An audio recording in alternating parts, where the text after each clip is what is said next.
Son Dani y Rodri. Hola, ¿qué tal? ¿Cómo están? Un saludo para todos ustedes en esta ocasión con otro programa, con un tema muy especial, muy poco abordado y que mi amigo lo conoce muy bien. ¿Nos puedes decir cuál es el tema, David? Desde adentro lo conocemos.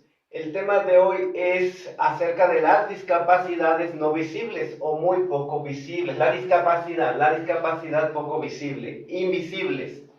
Algunos ejemplos, bueno, yo lo he vivido y lo viví toda mi vida en carne propia, ¿no? Lo que es el síndrome de Asperger, que es un tipo de autismo, pero asimismo, pues existen otro tipo de discapacidades que son también invisibles para las demás personas. En este caso lo fue hasta para mí y mi familia. Hasta hace poco, así de importante puede ser abordar el tema. Muchas veces tardan años los doctores en llegar al diagnóstico verdaderamente. Por ejemplo, en el caso de Asperger, pueden tardar años en llegar los doctores. Entonces es muy importante hablar de estos temas y también siempre les recordaremos, se han hecho estudios en los últimos años en donde se ha comprobado que cuando nosotros ayudamos a las otras personas, también segregamos estos neurotransmisores, como cuando nos estamos comiendo un chocolatito o haciendo alguna otra cosita que nos gusta. Esos mismos neurotransmisores también se segregan cuando estamos ayudando a alguien. Entonces vamos a ayudar a la gente y así cuando también nosotros necesitemos algo, no faltará quien nos apoye. Entonces es muy importante porque cuando nos metemos a internet, por ejemplo, hay muy poca información acerca de las discapacidades invisibles. De verdad, así es. De hecho, ya habíamos platicado la otra ocasión sobre Dani Melgarejo, que había subido una publicación con una imagen que hablaba de eso, y es la publicación que más interacciones ha generado. Es decir, dentro de la comunidad de personas con discapacidad, el tema de la discapacidad invisible ha generado más interés en esta comunidad. Por eso es que decidimos abordar este tema. Ahora, yo me voy a tomar una breve pausa para dos cosas. Número uno, no estoy justificando, porque esto no se justifica. Solo quiero explicar que quizá en esta ocasión me vas a ver hablar un poquito diferente, arrastrando el lenguaje o tartamudeando, es por una situación que ando trayendo en el cerebro y también mis movimientos. Y además, quiero hacer una dinámica que ni le había comentado a nuestro amigo Rodrigo, a Rodri, que desde cuando creo que teníamos que haber arrancado con eso. Espero que sea una sorpresa agradable porque no lo habíamos platicado, Rodri. Pues le entramos, ¿cómo no? Mira, esto es bien sencillo y tú y yo ya lo habíamos platicado en algún momento, pero no la implementación. Lo primero es que para las personas con discapacidad visual que no pueden ver el video y que solamente nos escuchan, lo primero que quiero hacer es describirles a Rodrigo. Gracias. Rodri es una persona, es un varón de edad mediana, él es de cabello más o menos claro, es como decimos aquí en México, güero, tiene barba, no es muy larga la barba de Rodrigo, su barba también es como castaña, como color clara, su piel es blanca, es de ojos claros también. El día de hoy viene vistiendo una camisa muy elegante en color azul, ¿verdad? Y bueno, yo te puedo decir que Rodrigo tiene una cara afilada, y bueno, en general la opinión que he recabado con las personas es que Rodrigo es un tipo guapo. Gracias. Para poderlo, bueno, no lo digo yo, bueno, sí lo digo yo, pero lo he corroborado, ¿no? Con otras personas. Es guapo. Ahora, te quiero describir mi persona de Dari. Rodrigo es alto. ¿Cuánto mides, Rodrigo? 1,78 por ahí más. Sí, es alto para ser mexicano, ¿no? 1,78 es relativamente alto para ser mexicano. Yo soy más chaparro, casi 10 centímetros más chaparrito que Rodrigo. Yo no tengo cabello, yo me rapo, me corto el cabello. Tengo barba crecida, es una barba larga, negra, y bigote, tengo el bigote también bastante largo. Hoy he visto una camisa en color negro. Dani nos va a decir algo, ¿sí? Su bigote es como el de Camilo. Ah. ¿Camilo es esto? No, fíjate, ni siquiera sabe Rodrigo de quién habla. Es un cantante más nuevo que ni yo conocía, pero todo el mundo me dice que mi bigote es como el de Camilo, es un bigote largo y delgado. Y bueno, más o menos mis ojos son cafés, más o menos oscuros, y bueno, también soy guapo. Así es que aquí estamos, Dari y Rodri y Dari, desnudando la discapacidad para todos ustedes. Y bueno, pues vamos a comenzar en tema, Rodri. Es un tema del cual no hemos estudiado gran cosa, sino del que queremos platicar como una charla, ¿cierto? Así es, porque muchas veces vamos a encontrar personas que no sepamos el diagnóstico, porque ni ellos mismos lo saben, pero que es muy útil hacerse en un principio la pregunta, a ver, ¿vale la pena respirar un poquito? ¿Será que tuvo un mal día? Y además también en muchas ocasiones podemos ayudar a las demás personas y es algo muy importante aquí que podemos nosotros ver. El estar enojados nosotros mismos, el nosotros sentirnos mal, nos hace sentir mal en todo el cuerpo, nos hace sentirnos mal del estómago, etc. Entonces, este tema de las discapacidades invisibles es un tema muy importante que lo puede tener alguien que sea de nuestra pareja, de nuestra familia, lo podemos tener nosotros o puede tenerlo alguien en el trabajo. Estamos hablando de que la última encuesta que se hizo en el año 2020, aproximadamente el 15.6% de los mexicanos tenemos una discapacidad o alguna limitación mental o de otro tipo. Aquí es muy importante comenzar diciendo que en muchas ocasiones el número o el porcentaje hace la diferencia. Por ejemplo, no es lo mismo una persona que pueda usar lentes y con esos lentes manejar y leer, que una persona a la que los lentes no le sirvan de algo y que no pueda manejar, que no pueda reconocer a las personas, como es mi caso. En el caso de las discapacidades invisibles, muchas condiciones de las personas están en el límite entre ser una limitación y ser una discapacidad propiamente. ¿Cierto? Entonces, en este caso es muy importante, por ejemplo, el caso autismo 1 Asperger está en el límite entre ser una discapacidad y una limitación, pero es muy importante porque, por ejemplo, nosotros tenemos casos y experiencias que nos han contado de personas que tienen esquizofrenia y que no les quieren hacer efectivo su pase del camión. ¿Por qué? Porque los voltean a ver y les dicen, oye, pero pues, si tú tienes mejor cuerpo que yo, pero muchas veces la gente no se imagina las dificultades que puede tener una persona con esquizofrenia, que puede llegar a ser otro tipo de discapacidad invisible, para, por ejemplo, obtener un trabajo. El que tú estés en un trabajo y que de repente empieces a patear las mesas, en un caso muy extremo, pero que se llega a dar, entonces la gente no se imagina las dificultades que podemos llegar a tener personas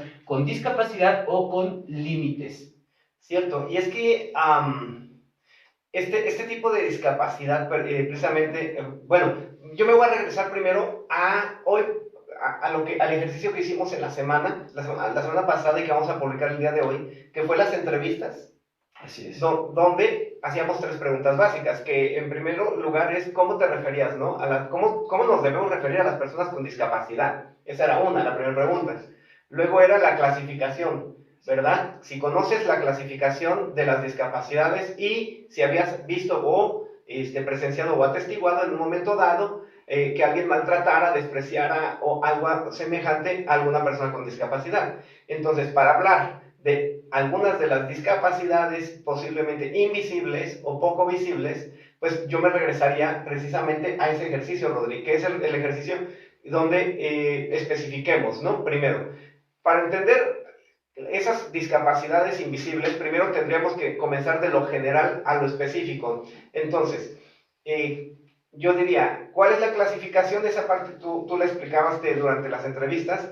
¿Cuál es la clasificación de las discapacidades de manera general? Es una clasificación de 4, que son la sensorial, las físicas, las psicosociales, ¿cierto? Sí, y la intelectual. Y las intelectuales. Ahora, dentro de las sensoriales estamos hablando de las personas cuya discapacidad tiene que ver con los sentidos.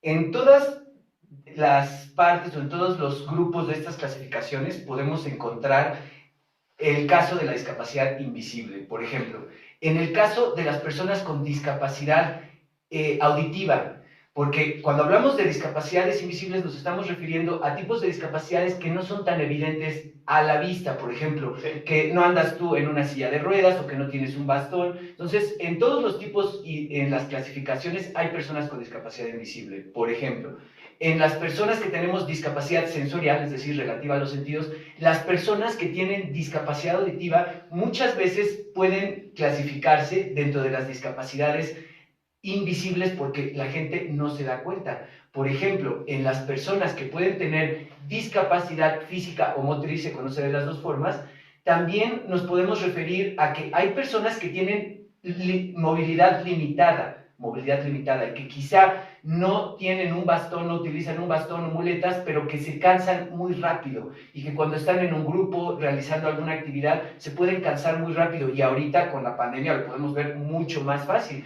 Personas con discapacidad intelectual, por ejemplo, una persona que tenga un pero muy leve déficit de capacidad, por ejemplo, de memoria en la escuela y que lo puedan molestar las personas, que no sea tan evidente, que sea un muy leve déficit. Cierto, sería una persona que se camufla entre los demás porque hace su lucha por integrarse, porque posiblemente incluso no lo sabe, porque muchas veces no lo sabe, o lo sabe pero hace su lucha por integrarse, ¿verdad? Por salir bien en la escuela, por emparejarse con los demás, y los demás pueden no notar su esfuerzo y no notar que tiene una leve discapacidad intelectual donde su memoria no es igual, ¿verdad? Donde se le complica más recordar. Entonces, tiene razón, pasamos entonces de las sensoriales, ¿verdad? A las intelectuales, y en ambos casos, como dice, se confirma que la discapacidad invisible puede existir o que existir en ambas. Tenemos ahora, ¿qué otro podría ser? La discapacidad, por ejemplo, sensorial, estamos hablando de las capacidades psicosociales, que estamos hablando de discapacidades que tienen o nos dan respuestas o reacciones a la persona que no se pueden prever y que esas reacciones dificultan su trato con el resto de las personas. Aquí estamos hablando de discapacidades psicosociales. En este caso, por ejemplo, podemos hablar del síndrome de Asperger también como una discapacidad invisible, porque estamos hablando de una persona que a lo mejor tiene una molestia muy grande en cosas como lo puede ser la secadora, como lo puede ser un aire acondicionado, por ejemplo, o podemos tener a personas que tienen, por ejemplo, esquizofrenia, que tienen un tratamiento fuerte que a la persona la duerme un poco, y no tener en cuenta que a lo mejor tenemos que estar pendientes de que la persona a veces se puede dormir un poquito, o le tenemos que hablar de cierta forma, o que no debemos de confrontar, de entrar en confrontaciones con personas a las cuales no es bueno generarles estados de estrés mental. Entonces, la verdad, todo esto suena interesante, pero es muy interesante si lo vemos desde la perspectiva de que si nosotros estamos mejor con las personas, verdaderamente los ambientes son mejores. Cuando nosotros sonreímos, segregamos estos neurotransmisores, entonces nos sentimos mejor, sí, cuando estamos estresados, estamos en un estado de búsqueda o huida, entonces estamos mal, nos enfermamos del estómago, podemos tener precisamente problemas cardíacos, entonces Claro. aquellos que dicen, no, está bien ser amargado, está bien, bueno, a veces no lo puedes controlar, pero si lo puedes controlar, hay que tratar de hacerlo. Sí, y volviendo a lo que es la discapacidad psicosocial como una de las discapacidades invisibles, marcabas el síndrome de Asperger, y para quienes aún no me identifican a mí, si yo estoy aquí es precisamente porque hace apenas aproximadamente un año, va a cumplir apenas un año, en el que yo fui diagnosticado con eso, con síndrome de Asperger, precisamente. Imagínate cuán invisible puede ser el autismo grado 1 o síndrome de Asperger, o el autismo altamente funcional, que también se llama así. ¿Qué tan invisible puede ser que puedes pasar toda tu vida, cerca de casi 50 años, y tú no lo supiste, tu familia no lo supo, tus padres no lo supieron, pues mucho menos tus maestros, ¿verdad? Tus maestros, tus amigos. Y bueno, entonces es muy importante reconocer que en todo el espectro de discapacidad podemos encontrar discapacidades invisibles, como lo estamos diciendo, ¿no? Y por último teníamos entonces, o ya hablamos de las 4, Ya como hablamos de ejemplos. las cuatro, Ya, ¿verdad? de los 4 ejemplos, pero también aquí hay una cosa muy importante con las personas. Muchas de las veces la vida te da, pero te quita. Por ejemplo, las personas que tienen discapacidad auditiva en diversos estados los han utilizado para ser quienes revisan ciertos puntos de tránsito vehicular, ciertos temas que requieren mucha inteligencia visual. Personas que tienen discapacidad auditiva, visual, perdón, en muchas ocasiones las han utilizado para llevar a cabo, por ejemplo, labores como masajes, porque muchas veces tenemos esta necesidad de estar tocando las cosas, o para detectar fugas en ciertos lugares con el oído que tenemos desarrollado. En el caso de las personas que tienen Asperger, en muchas ocasiones tienen una facilidad grandísima para concentrarse en ciertos temas, por lo mismo que en ocasiones no tienen vamos a llamarle el cuadro completo de todo lo que está sucediendo entre las personas o en las circunstancias.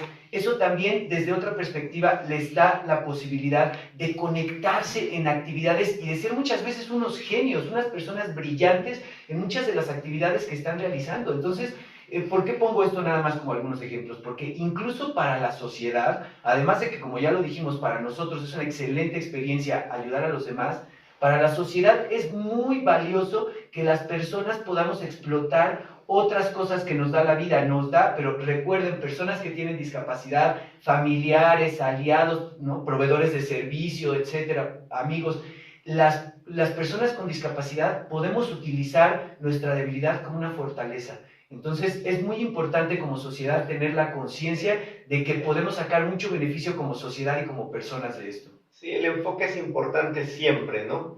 Ahora, lo que yo quisiera abordar es, siempre concentrados en el objetivo del tema de hoy, que es la discapacidad invisible. Me gustaría, por ejemplo, que ahondáramos qué podemos pensar, cómo se nos puede ocurrir espontáneamente que la discapacidad invisible pudiéramos hacerla más visible.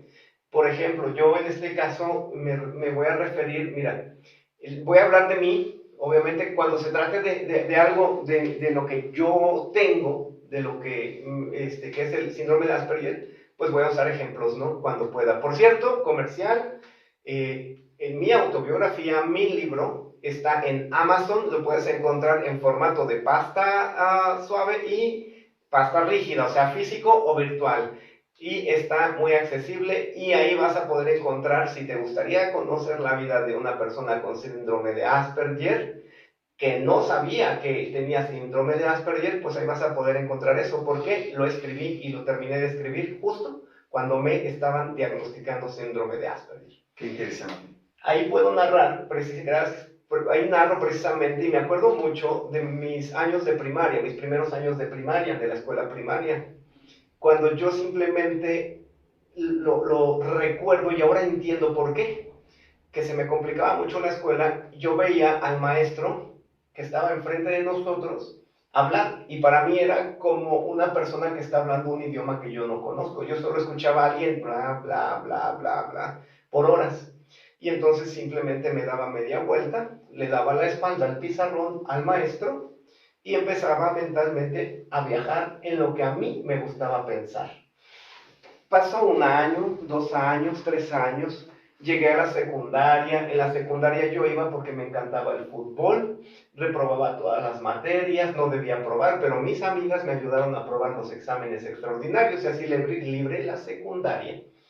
¿Sí? Pero vaya, nadie se dio cuenta. Y siendo que eres una persona muy inteligente, porque me consta, cuando te pones con un tema, lo dominas, lo entiendes. Entonces, aquí nos podemos dar cuenta de lo importante que es diagnosticar. En este caso, en la escuela, exacto, ahora ya tenemos más herramientas que cuando nosotros íbamos a la escuela. Exactamente, ese es el tema importante, sí, Rodrigo. Ahorita tenemos, por ejemplo, en la Secretaría de Educación Pública aquí en México, y cada quien podría buscarlo en su país, tenemos tanto centros de atención múltiple, que son instituciones educativas que se encargan de integrar a las personas con discapacidad a un ambiente educativo típico, digamos, normal, que es lo que se busca, y también de alojar a los casos más extremos de discapacidad, que hay algunos casos definitivamente como profundos que no se pueden incorporar, pero tenemos esos centros, y también tenemos el USAER, que son unas divisiones de la Secretaría de Educación Pública con gente experta que lleva a las escuelas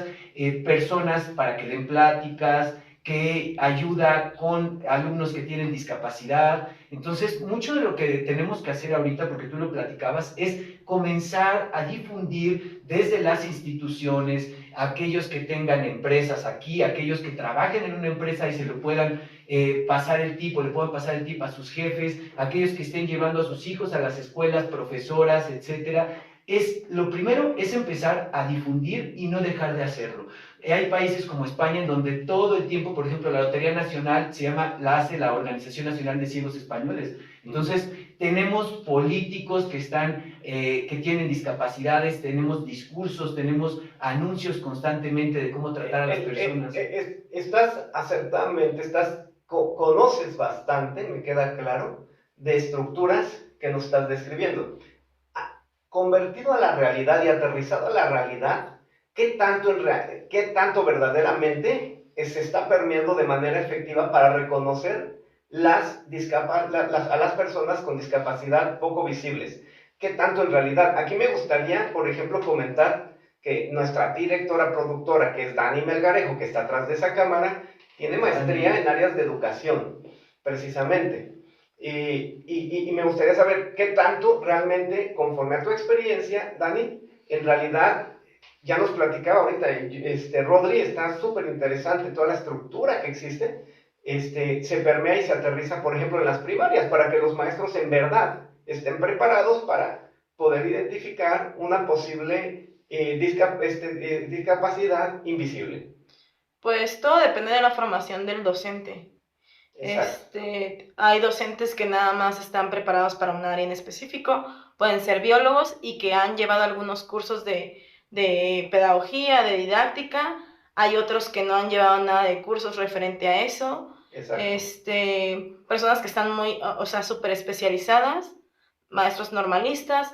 Aparte de eso, también depende, por ejemplo, en las escuelas de gobierno, pues hay como departamentos, ¿no? Como dice USAER, que se encargan de eso. En las privadas también, pero bueno, al menos la experiencia que yo tengo en un colegio, había un departamento de psicología, que se supone que ellos eran los encargados de checar todo eso, y pues habían docentes, yo que estudié pedagogía, y varios docentes preparados en áreas disciplinarias.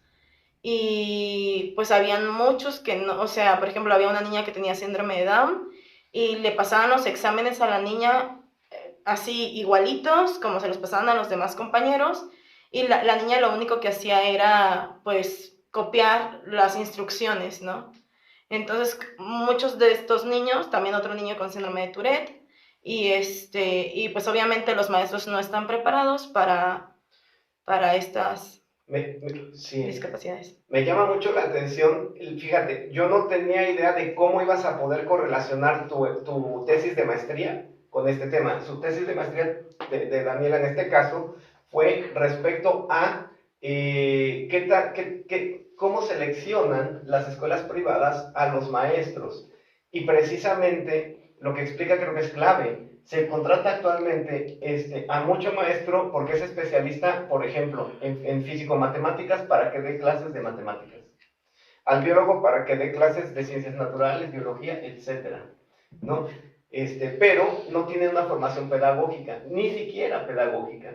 Entonces, cuando tienen una formación pedagógica, muy probablemente tuvieron psicología, tuvieron un poco de desarrollo humano y abordaron quizá estos temas, ¿no? Y estén un poco mejor preparados. Pero la realidad es que muchos maestros aquí en nuestro país, México, no tienen la formación docente y por lo mismo jamás han hablado profesionalmente sobre discapacidad. ¿Qué opinión te deja esto? Pues tenemos que atender eso. Otra cosa que hay que atender son los tabús. Porque realmente estas sociedades que dicen por un lado, no, la mujer debe quedarse en casa, ¿no? Y por otro lado, no, pues si los hombres no lloran, No, los hombres no pueden quejarse. No, el que va al psicólogo es porque está loco. No, es muy importante comenzar cambiando todo eso. Por supuesto que los hombres tenemos derecho a llorar cuando lo amerita. Por supuesto que las mujeres tienen derecho a trabajar en lo que ellas elijan. Y por supuesto que la psicología puede ser una herramienta incluso para una persona fuerte anímicamente que está por enfrentar algún gran reto, puede ser una herramienta para estar aún más firme, pero los psicólogos también en las escuelas son muy importantes para que ellos detecten, y también un psicólogo que esté familiarizado con el tema de la discapacidad, un psicólogo o psicóloga que estén en cada escuela preparados para saber notar los casos diferentes. En este caso también los profesores pues deben de tener, yo considero, una formación mínima cuando entren. Debería de haber cada año una formación mínima en cuestión de públicos específicos. Exacto. ¿Con qué te puedes llegar tú a enfrentar? Y si te llegas a enfrentar con esto, ¿qué puedes hacer? ¿Con quién te puedes apoyar? ¿Con qué organismo? ¿De dónde? Y también debe haber una curiosidad de parte de toda la gente. Llegaste, a mí siempre me gusta, como a mí en lo personal, como que concluir en algo, ¿no? Y tú llegaste precisamente, concluiste de una manera práctica de cómo podría resolverse. Los gobiernos hacen las cosas como por cumplir, y esa es la verdad. No se terminan de aterrizar, a veces los programas no terminan de ser efectivos, al menos en nuestro país, y esa es la verdad. Las escuelas particulares tampoco hay ninguna estructura del gobierno que esté pendiente de que se aterricen de manera práctica y auténtica programas para poder detectar y tratar a personas así diversas, ¿no? Me encanta lo que dices, me encanta, y bueno, en su momento creo que pues ya podríamos nosotros mismos, que somos un equipazo, generar precisamente ese tipo de charlas para las escuelas, por ejemplo. ¿Te parece? Yo ya las he dado muchas. Antes de la pandemia, de enero a marzo, di más o menos 8 pláticas, 9 en escuelas. Entonces, para mí es muy importante porque otro tema que debemos de ver aquí es el tema del acoso escolar o bullying, que tenemos que abordar desde las escuelas.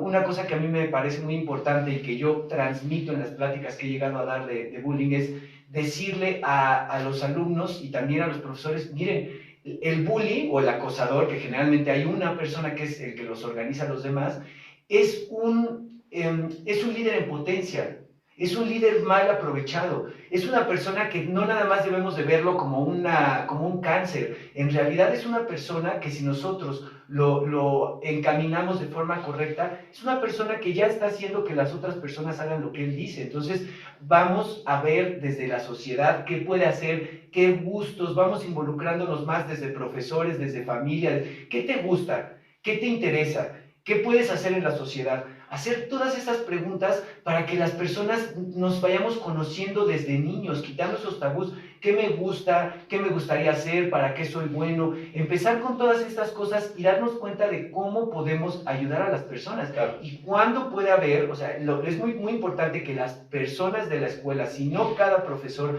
por lo menos haya una persona o 2 personas en cada escuela que sí sean expertos en este tema, que sí estén buscando manuales, que hay manuales, cuál es el rango más o menos de aprendizaje que tiene una persona, por lo cual si está pasando ese rango, que fueran expertos o cuando menos tuvieran cierta preparación, o sea, cierto conocimiento, ¿no?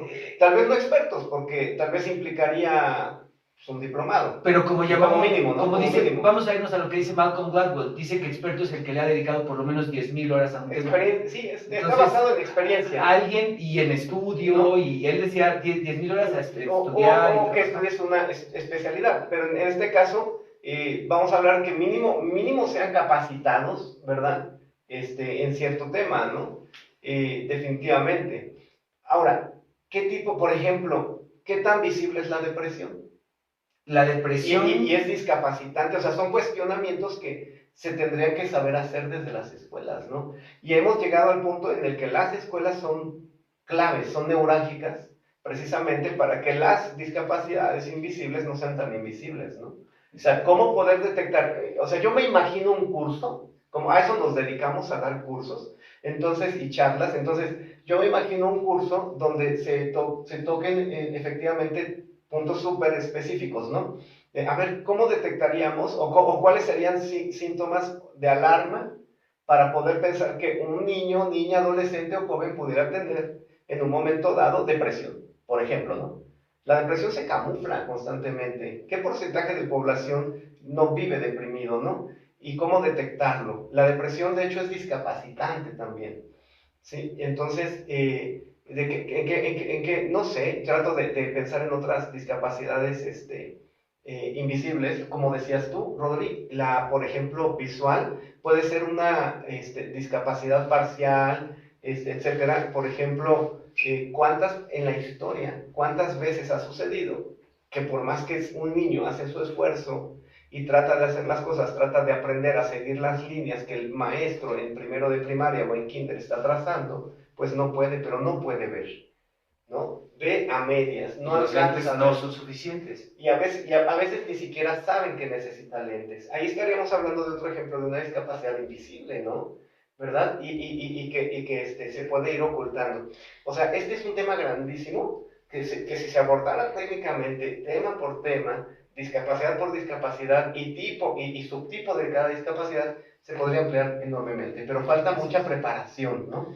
Pues hay que generar esa conciencia y esa preparación. ¿Sí, Dani? Yo quiero decir algo, si de por sí se están haciendo muchos esfuerzos con las discapacidades que son visibles en la educación, ahora con las discapacidades invisibles, pues tienen que hacer muchísimos más esfuerzos, claro, para tener a personas que realmente, como decías tú, Rodri, que sean expertos o que conozcan sobre el tema. Yo estudié pedagogía, pero no me dan a mí como una materia enfocada en reconocer discapacidades o reconocer ciertas diferencias entre los niños, ¿no? Pero bueno, eso obviamente te lo da la experiencia.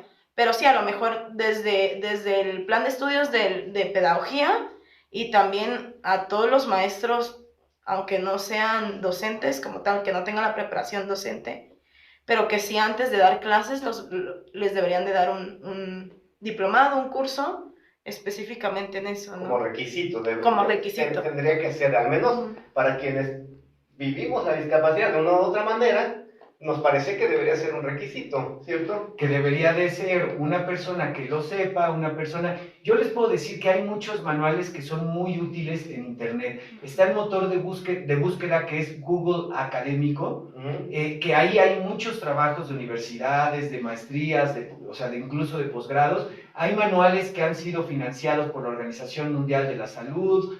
De veras, hay material en internet. El punto es que la gente debe de meterse a estudiar, debe de subrayar, debe de interesarse, debe decir, bueno, ya vi esto, a ver, lo voy a aplicar. ¿Será que esta persona, será que este estudiante mío tiene esta condición?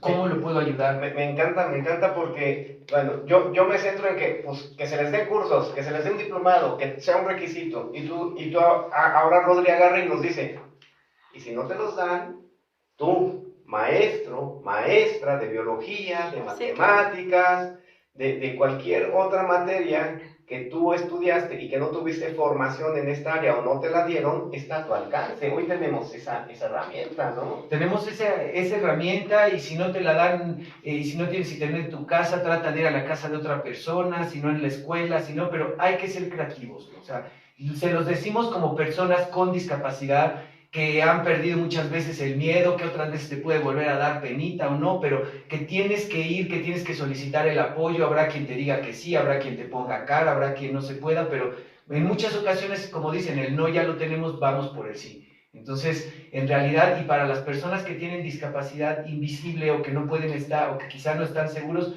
pues traten de buscarlo, traten de informarse también. A mí yo les puedo decir que para mí ha sido más fácil a lo largo de mi vida buscar información de otro tipo de discapacidad que la mía propia, porque claro, no es lo mismo que te impacte a ti mismo, ¿no? Entonces, yo sé que no es fácil buscar información sobre tu propia condición, pero búscalo y que seas tú el primero que lo entiende. ¿Por qué soy tan tímido, por ejemplo, en alguna ocasión? ¿Será que no estoy viendo igual que las demás personas?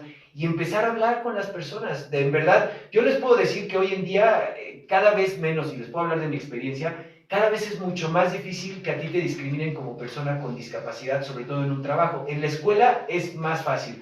Yo he escuchado en las pláticas de escuelas cosas tremendas.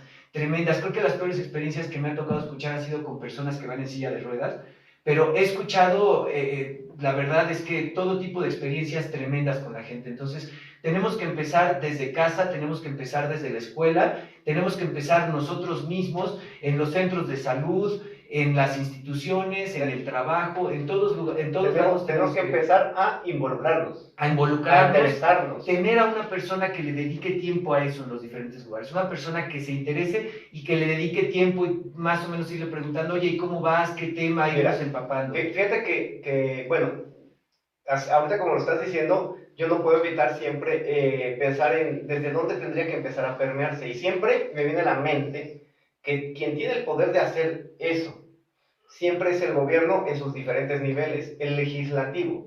Si existieran las leyes correctas, bien hechas y aplicables, con el carácter de poder ser aterrizables, de ser prácticas, y que obligase a todas las instituciones, ya fueran públicas o privadas, a que, por ejemplo, preparase a sus docentes, en 2 generaciones habría una sensibilización mucho más grande, capaz de hacer más visible toda la discapacidad y que las personas se involucren, ¿no? Habría más cultura y sensibilización. No están los profesores suficientemente capacitados. Yo hablé con profesores que me dijeron, bueno, muy buena la reforma, pero no nos capacitaron, nada más nos la dejaron. Precisamente a lo que me refiero, voy a hacer una analogía. Soy especialista en protección civil. Yo hago programas internos de protección civil para empresas, para plantas enormes de 1,000, 2,000, 3,000 trabajadores, como también me ha tocado desarrollar programas internos de protección civil para pequeñas escuelas, incluso para un kinder. Sí. Ok, existe una ley federal de protección civil y de ahí una ley general de protección civil que es federal. Sí. De ahí se deriva a que cada estado tenga su propia ley y también se habla de que cada municipio ejecute sus propios reglamentos de protección civil. Como son leyes y como son federales, la Secretaría del Trabajo, de Educación Pública, por ejemplo, ahí sí se ha convertido en leyes realmente, porque ese es mi punto, que sean realmente aterrizables, que sean realmente aplicables, que se conviertan en una realidad reflejada en los resultados de lo que se vive el día a día. Me refiero a ese tipo de leyes. Por ejemplo, hoy día toda escuela privada debe de presentar su programa interno de protección civil avalado por el área de protección civil de su municipio, de su estado, y elaborado por peritos especializados registrados por el estado. ¿Pero cómo se llega a eso? Con leyes que realmente son hechas para que sean prácticas y funcionales en la realidad. Es a lo que me refiero. Cuando me hablaba de empezar con leyes de verdad, de arriba hacia abajo, que de igual manera a mí no se me hace tan complicado en mi mente, de que si eso es posible en otros aspectos, no se puede hacer una ley que se desparrame de lo federal a lo local, realmente aterrizable y práctica. Ya, hay leyes. ¿Por qué? Porque si las hay, la realidad es que no están siendo prácticas. Por eso te hablo del plan de estudios, de los recursos, porque ahí es donde el gobierno debe de dedicarle los recursos, el tiempo, para que se aplique todo esto, porque en las leyes sí te habla de atender, de igualdad, simplemente el derecho de la educación. Ahí ya lo tenemos, o sea, en el derecho de la educación ya tendríamos que tendría que tener una persona con discapacidad el derecho a estudiar, pero los planes de estudio y los presupuestos son los lugares en donde uno puede plasmar precisamente todas estas realidades. Entonces, en realidad lo que tenemos que empezar es, ok, el gobierno plasmar todas estas realidades también desde la Secretaría del Trabajo, también desde las leyes del trabajo, pero también necesitamos hacerlo en la casa, necesitamos hacerlo en los medios de comunicación. Por ejemplo, escuchamos mucha información acerca de la droga, de ir en contra de la droga por parte del gobierno. A lo mejor también un porcentaje de esa educación, que es muy importante, la podrían también aplicar a dar información correcta. Yo he escuchado mucha información sobre la droga que es muy correcta. Tendría que ser un tema que esté en la agenda. En la agenda de muchas organizaciones, comenzando de lo más arriba, gubernamental, e incluso pasando hasta por medios de comunicación, lo cual me parece genial. Sí, esa idea sí te la compro. Sí, que realmente lo apliquen en las escuelas. Sí, convertir algo, lo que sea, pero que en verdad se aplique, que en verdad se permee y se viva, ¿no? En el día a día. Y entonces, ¿cómo se podría lograr? Yo pensé en leyes, ok. Rodrigo propone, dice, pues prácticamente nos está diciendo, pues que sea parte de la agenda, o sea, en un porcentaje. ¿Por qué sí tendría que ser el tema de la discapacidad?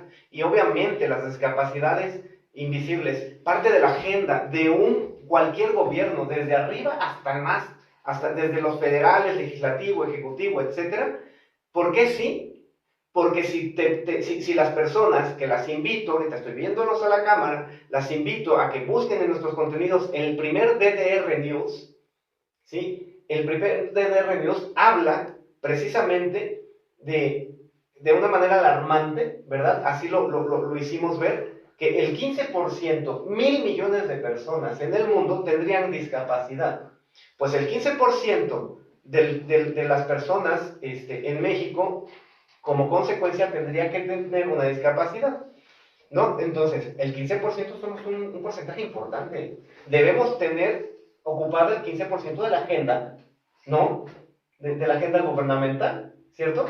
Así, y aquí nos están mezclando, pero yo siento que aquí es un error de los estudios que se están haciendo. En el porcentaje de México, a diferencia del Banco Mundial, aquí nos están mezclando discapacidades con limitaciones, siendo que aquí la discapacidad nos la están dejando un poquito por abajo del 5%. Sí. Entonces, pero si a nivel mundial nos dicen que es alrededor del 15% el Banco Mundial, en México, y nosotros somos un país en vías de desarrollo, como se llama, entonces tenemos más o menos, deberemos de tener ese 15%. Por pura lógica. Y si le sumamos las limitaciones, se va a más del 15%. Entonces, hay que darle el apoyo y la importancia. Y hay una cosa que se llama Objetivos de Desarrollo Sustentable, en los cuales está, por ejemplo, Greta Thunberg se puso muy de moda en los años anteriores por el tema de la ecología, que es uno de los temas de desarrollo sustentable, pero el otro tema de desarrollo sustentable también es la inclusión para los grupos en situación de vulnerabilidad, y entre ellos estamos las personas con discapacidad. Entonces,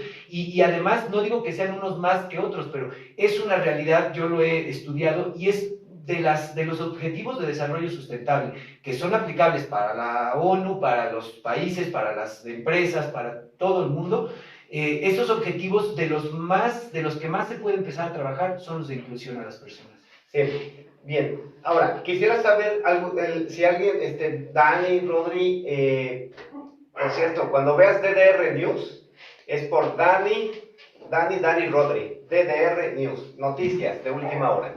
Entonces, quisiera saber, ya vamos acercándonos al cierre, Rodri. Sí. Quisiera saber si tienes alguna idea más, o Dani, de alguna otra discapacidad o ejemplo de discapacidad invisible, y qué más, para cerrar, pues qué más podríamos hacer respecto a este tema como sociedad. No nada más nosotros quienes estamos interesados en el tema, más bien creo que todos debemos interesarnos en el tema de discapacidad. Solamente basta que voltees a ver a tu círculo cercano y yo te aseguro que el 100% de las personas, sean 10 o sean 1,000, ojalá fueran 100,000, 1,000,000 de personas que vieran estos contenidos, todas las personas, cuando volteamos a nuestro alrededor, tenemos conocidos mínimo más o menos cercanos con una discapacidad. Todos deberíamos estar interesados en el chingado tema de la discapacidad y no lo hacemos. La verdad es que no lo hacemos y debemos hacerlo. 15% de la población como mínimo tiene discapacidad. ¿Algún otro ejemplo de discapacidad invisible? Ya hablamos, por ejemplo, del Asperger. Pues mira, ya hablamos de esquizofrenia, mencionamos depresión. Ya mencionamos uno de cada uno. Me gustaría a lo mejor ya poner ejemplos, porque ya mencionamos bastantes ejemplos de cada uno de los grupos. Pero pues yo creo que, miren, vamos a ver qué puede hacer cada uno. Primero, me gusta. Si tú eres una persona típica, vamos a llamarle para hacer un comparativo, porque estamos hablando de que las personas que tienen discapacidad invisible son personas que tienen limitaciones mayores para llevar a cabo sus actividades del día a día. Entonces, es ese tipo a eso nos estamos refiriendo. Entonces, ¿qué podemos hacer? Por ejemplo, una persona típica, si tienes el tiempo, la posibilidad, ayuda a una persona con discapacidad. Si tienes el tiempo, la posibilidad, colabora con alguna asociación civil, las que se le llaman asociaciones sin fines de lucro. Colabora, puedes buscar en internet, si te gusta un tema más que el otro, puedes buscar autismo, puedes buscar esquizofrenia, me gusta organizaciones. Me gusta mucho tu propuesta, pero aterrizándolo al tema de hoy específico, ¿sí? ¿Qué estas personas ¿qué podrían hacer para identificar? En el día a día, imaginémonos, Rodri, imaginémonos cualquier amigo, amiga, familiar que no había volteado a ver la discapacidad hasta que empieza a ver nuestros materiales. Pues mira, así, común y corriente. Lo primero es para las invisibles. Darte cuenta si una persona tiene algunos patrones que sean verdaderamente o que le compliquen la vida de forma especial a una persona y cuáles son estos.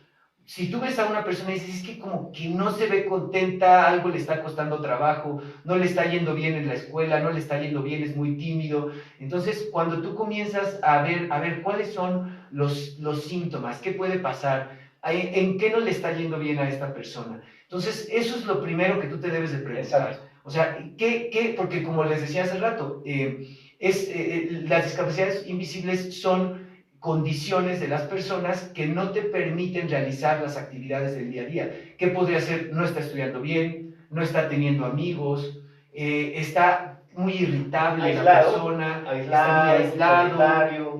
Cualquiera de estas circunstancias no se puede mover bien. Esta persona tiene alguna obsesión, nadie lo pela, pero dice que se pone de mal humor con el ventilador. Y entonces, por ejemplo, una persona típica, cuando digamos la persona típica, nos refiramos, o usemos ese término, nos referimos a persona que no tiene algún tipo de discapacidad.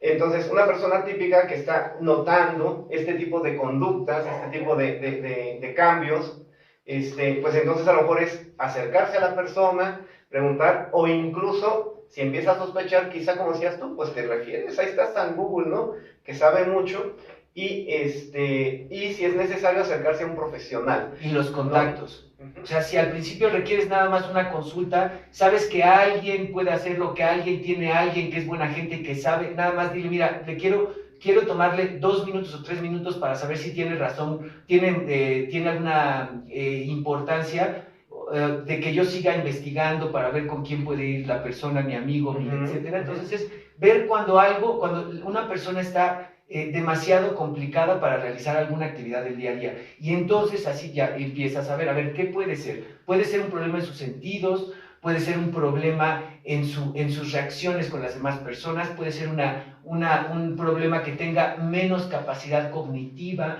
¿Cuál es la circunstancia? No se puede desplazar bien, a lo mejor nosotros estamos seguros que lo está haciendo por flojo, por floja, pero en realidad no se puede desplazar bien, a lo mejor hay algo en el sistema nervioso, a lo mejor hay alguna secuela de algo. Entonces, toda una serie de preguntas así, de este tipo, nos pueden acercar a pensar, ¿no? A detectar, a identificar una persona con una discapacidad invisible. Otro ejemplo, por ejemplo, es la bipolaridad. La bipolaridad también genera discapacidad. ¿Por qué? Porque las personas no son capaces de realizar las actividades del día a día como una persona típica. Entonces, en cuanto alcanza esa característica, alcanza el nivel de discapacidad también, ¿no? Y así sucede con más enfermedades. La esclerosis, hay muchísimos ejemplos. Exactamente. Sí, entonces ese es un tema súper importante. Me gusta cómo lo dices, cómo lo invitas a cuestionarnos, ¿no? Todo tiene que venir de un cuestionamiento propio cuando observamos ciertas conductas, ¿no? Diferentes principalmente, ¿no? De complicación. Nos burlamos mucho, y sí o no, hoy día yo he escuchado mucho, sobre todo a las nuevas generaciones, que dicen, no, estás autisteando, o sea, ahora se usa el término autisteando para referirse a una persona que está ensimismada en sus pensamientos o distraída, ¿no? Y de una manera, no peyorativa, pero sí en broma, utilizan, estás autisteando. Sí, no es recomendable. O sea, por ejemplo, no es que la palabra loco tenga que desaparecer. Claro. El punto es que tú no tienes por qué decirle loco a una persona que tiene discapacidad psicosocial o física, o intelectual. O sea, no tienes por qué decirle ahora, loco. Ahí te va, hermano. No tenemos por qué, una, y dos, utilizar como peyorativo. Y dos, imagínate que tú lo dices de broma, entre amigos, y resulta que, como fue mi caso, a mí un amigo, hasta la universidad, se empezó a referir a mí como, eres un autista, estás autista, te da el autismo, que yo no lo sabía, ¿no? Y se empezó a referir de esa manera. Hablamos de discapacidades invisibles, ¿no? Es nuestro tema del día de hoy. Pues así de invisible puede estar que aún viéndolo, no lo vemos. Y es una labor poco a poco, porque también hay gente que es muy exagerada, honestamente, o sea, dices cualquier cosa que se te sale, por ejemplo, cuestiones de género, crecimos con ese tipo de insultos, de repente tú puedes ser una persona inclusiva, pero se te puede salir una de esas, el punto es ir pasito a pasito diciendo, no voy a utilizar las palabras ciego, por ejemplo, ¿no? Para decir, esta persona no está queriendo ver la situación, no le llames ciego, no le llames autista, porque entonces tú estás utilizando una palabra como peyorativa, cuando esa palabra es una condición, es una descripción. No debemos utilizar las condiciones, los diferentes tipos de discapacidad para insultar, porque entonces les estamos dando un cariz negativo. Entonces, esa es una de las cosas que no hay que hacer. Si puedes, como les decía, apoyar a alguna organización, háganlo. Si crees que le puedes decir esto a una persona en tu trabajo, a una persona en la escuela, a una persona, hazlo. Y ayuda a las personas. Hay que tener paciencia porque todos necesitamos paciencia. Todos somos mejores para unas cosas y para otras no somos buenas. Entonces hay que tener paciencia. Y ven, basado en mi experiencia, después de haberme enterado de que tengo autismo, síndrome de Asperger, y que después volví a leer mi autobiografía para ubicar mis momentos en los que fue muy marcado y evidente el autismo, pero que nadie se dio cuenta, repasé además de la escuela, vivencias de la escuela, también vivencias del trabajo. Recuerdo, por ejemplo, que en el trabajo a mí sí me gustaba estar solo, de hecho en general me gusta estar solo, lo prefiero. Y también recuerdo burlas porque yo hablaba de otra manera, porque se burlaron y se rieron de que yo expresaba términos diferentes, ¿no? De que, ¿cómo dices global? Y se cagan de la risa. Y realmente yo me sentí muy mal, ya siendo adulto, ya siendo padre, ya, o sea, entonces, ¿yo qué diría hoy? ¿Yo qué les diría hoy? Miren, si alguien habla diferente, antes de burlarte, piensa que posiblemente esa persona simplemente maneja un lenguaje más amplio, como lo hacen los autistas, antes de burlarte. Que podrías estar observando a alguien con una discapacidad psicosocial, ¿verdad? Pero que en un momento dado, posiblemente su lenguaje sea incluso más correcto técnicamente, ¿no? Antes de burlarte. Eso es nada más basado en mi experiencia, ¿no? Decir, que, y si ves que alguien pues se aísla, no convive, no lo juzgues. No lo juzgues, no te rías, no te burles. Ayúdalo. O sea, acércate. Si puedes, si ayúdalo. Si corazón y requiere tu ayuda, porque acuérdense, si crees que la pueden necesitar, si crees que la pueden necesitar y puedes dársela, adelante. Exacto. Y si no, cuando menos, dejemos de juzgar. Porque muchas discapacidades no se ven. Recuerden que son psicosociales, físicas, sensoriales, intelectuales. ¿Cierto? Pues ese es mi mensaje final. Ese es mi mensaje. Y dejemos de pelearnos. A mí me gustaría terminar. No, que los de arriba contra los de abajo, los de abajo contra los de arriba, los normales contra los anormales, los de blancos contra los negros contra los blancos. Ya, jóvenes y chicas y señores y niños y niñas, dejémonos ya de pelear entre nosotros. ¿A poco no nos la pasamos de ver cuando decimos, oye, pues se vio muy buena vibra? Vamos a ayudarnos, vamos a dejar de pelearnos.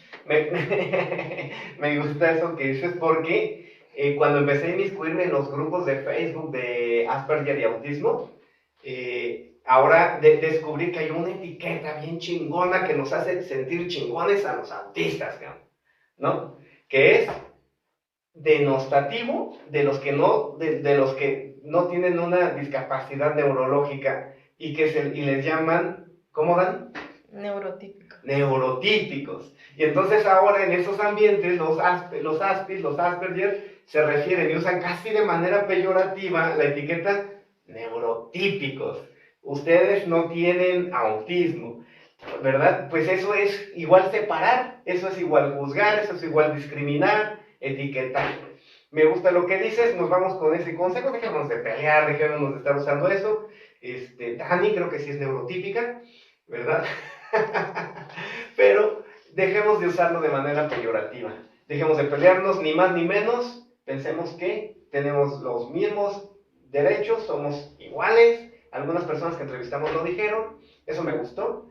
Y bueno, me parece... Somos un equipo. Exacto, somos un Todos equipo. vamos a vernos como un equipo.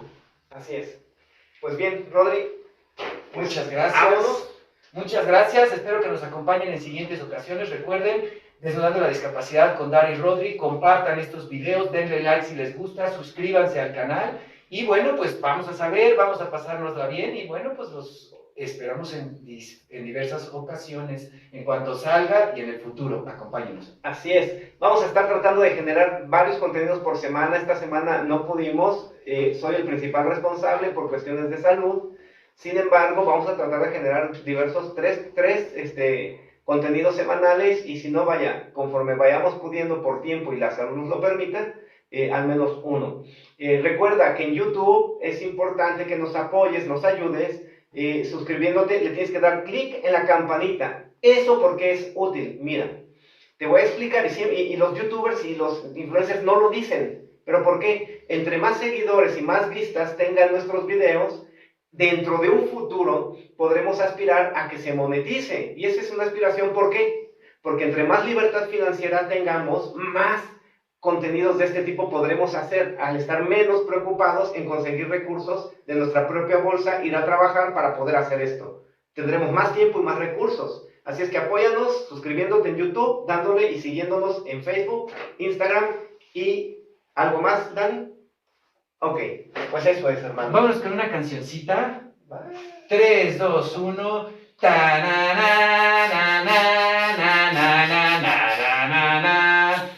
Son Dari y Rodri.